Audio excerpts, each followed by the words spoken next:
नमस्कार। ये आकाशवाणी शिमला है। अब आप प्रभा शर्मा से कोविड-19 पर विशेष समाचार बुलेटिन सुनिए। मुख्यमंत्री जयराम ठाकुर ने कहा है कि कोरोना महामारी ने हमें और ज्यादा लगन के साथ अलग अलग रणनीति अपनाकर काम करना सिखा दिया है। मुख्यमंत्री ने आज प्रदेश के उपायुक्तों और खंड विकास अधिकारियों के साथ वीडियो कॉन्फ्रेंसिंग के माध्यम से बातचीत करते हुए कहा कि कोरोना महामारी के दौरान प्रदेश की अफसरशाही ने पूरी प्रतिबद्धता से काम किया है।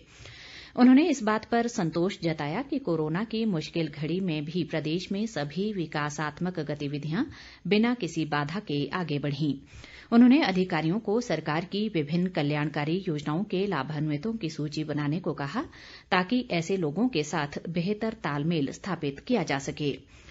मुख्य सचिव अनिल खाची ने इस मौके पर कहा कि देश के दूसरे हिस्सों से हिमाचल आने के लिए भले ही अब ई पास की जरूरत नहीं है, लेकिन इसके बावजूद रेड जोन क्षेत्रों से आ रहे लोगों के लिए क्वारंटीन की शर्त खत्म नहीं की गई है।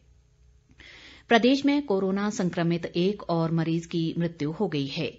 हमीरपुर जिला के सुजानपुर उपमंडल के बीड़ बगेहेड़ा के 70 वर्षीय बुजुर्ग की मंडी के नेरचौक स्थित मेडिकल कॉलेज में कल रात मृत्यु हुई।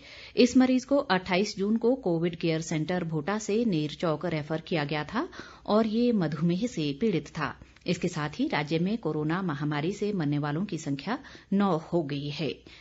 प्रदेश में अब तक कोरोना वायरस के 1033 मामले सामने आए हैं। मौजूदा समय में 339 कोरोना पॉजिटिव विभिन्न अस्पतालों में उपचाराधीन हैं और 671 लोग उपचार के बाद स्वस्थ हुए हैं। पिछले 24 घंटों के दौरान 7 जिलों में 19 नए कोरोना मामले सामने आए हैं। नए मामलों में ऊना में 6, किन्नौर में 4, हमीरपुर में 3, कांगड़ा और चंबा में 2-2, सोलन व मंडी में 1-1 पॉजिटिव शामिल हैं। स्वास्थ्य विभाग के अनुसार पिछले कल 39 कोरोना पॉजिटिव मरीज उपचार के बाद स्वस्थ हुए हैं। कांगड़ा से 17, हमीरपुर से 9, शिमला और ऊना से 4-4, सोलन व सिरमौर से 2-2 तथा चंबा से 1 मरीज ठीक हुआ है। इस बीच देश में कोरोना मरीजों की स्वस्थ होने की दर बढ़कर 60.8% हो गई है और अब तक 3,94,227 कोरोना मरीज उपचार के बाद स्वस्थ हो चुके हैं। मौजूदा समय में देश में 2,35,433 कोरोना पॉजिटिव अस्पतालों में उपचाराधीन हैं।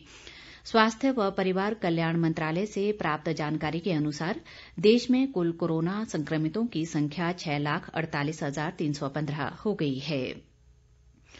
राज्य सरकार ने अनलॉक चरण 2 के तहत प्रदेश की सीमाएं सशर्त खोलने की मंजूरी दे दी है।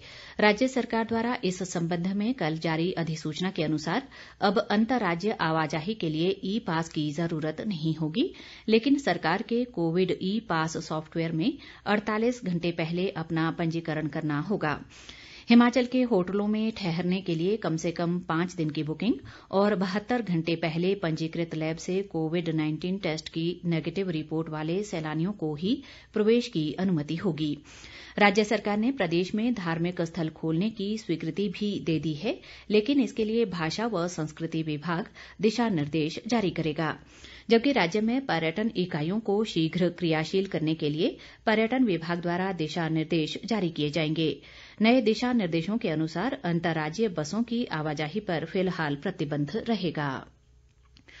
केंद्र सरकार ने कोविड-19 महामारी के कारण मेडिकल और इंजीनियरिंग की नीट और जेईई परीक्षाएं स्थगित कर दी हैं। जेईई की मुख्य परीक्षा अब इस वर्ष 1 से 6 सितंबर को होगी, जबकि एडवांस्ड परीक्षा 27 सितंबर को होगी। नीट की परीक्षा 13 सितंबर को कराई जाएगी।